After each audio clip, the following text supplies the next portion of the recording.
کچھ لوگ ایسے بھی ہوتے ہیں جو پروپیگنڈا کرتے ہیں امام کے خلاف، ذرا سی بات کو لے لیں گے اور لگ جائیں گے بس اسی کے پیچھے۔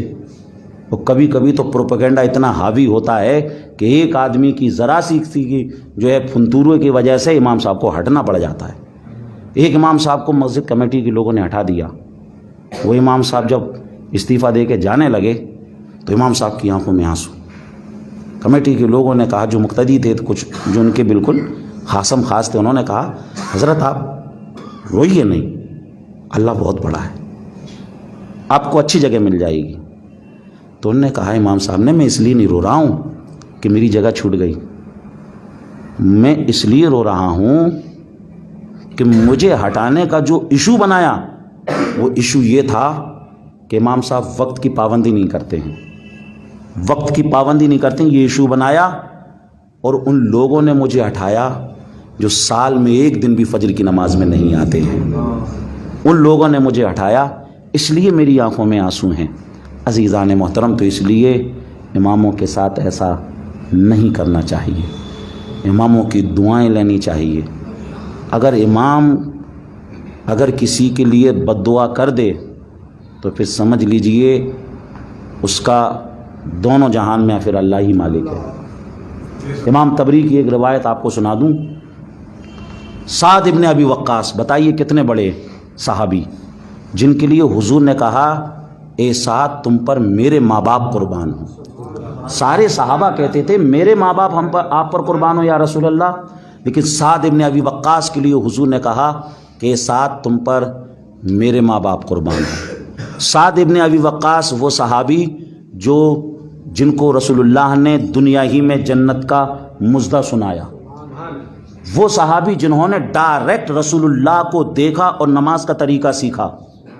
لیکن فاروق اعظم کے زمانے میں جب کوفہ کی سرزمین پر امامت کے لیے حضرت فاروق اعظم نے سعد ابن ابی وقاص کو وہاں پر بھیجا تو ایک شخص نے حضرت فاروق اعظم کو لیٹر لکھا اور شکایت کی کہ سعد ابن ابی وقاص صحیح طریقے سے نماز نہیں پڑھاتے ہیں۔ امامت کے مسلح پر آئے تو دیکھیے مقتدی کیسے کیسے ہوتے ہیں۔ سعد ابن ابی وقاص کو انہوں نے نہیں چھوڑا، سعد ابن ابی وقاص کی شکایت کر دی۔ فاروق اعظم نے ایکشن لیا اور فاروق اعظم نے 2 لوگوں کو بھیجا، محمد بن مسلمہ اور عبداللہ ابن ارقم کو بھیجا کہ جاؤ دیکھو کوفہ کے حالات دیکھو۔ وہاں پر آئے، معلوم کیا، سب سے معلوم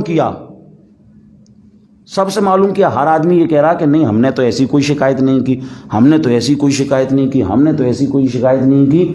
عزیزان محترم، اب وہ جو دونوں آئے تھے وہ سوچنے لگے معاملہ کوفہ سے مدینہ پہنچ گیا، لیکن یہاں پر لوگوں کو پتہ ہی نہیں ہے کیا معاملہ ہے۔ عزیزان محترم، پھر کیا ہوا، ایک شخص ملا، ایک شخص جس نے اس بات کی تصدیق کی کہ ہاں میں نے آپ کی شکایت وہاں پر پہنچائی ہے کہ آپ صحیح طریقے سے نماز نہیں پڑھاتے ہیں۔ عزیزان محترم، حضرت سعد ابن ابی وقاص امام تھے، امام کی اگر شکایت کرے تو ایک طریقے سے سمجھ لیجئے ان کی دل کو تکلیف پہنچا دی۔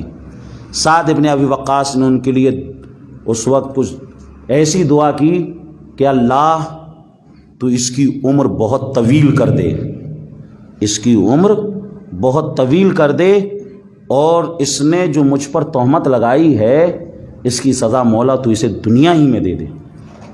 امام طبری نے لکھا ہے کہ سمجھ لیجئے وہ شخص، فاروق اعظم نے پھر امامت سے ہٹا دیا انہیں، یعنی حضرت سعد ابن ابی وقاص کو امامت سے معزول کر دیا۔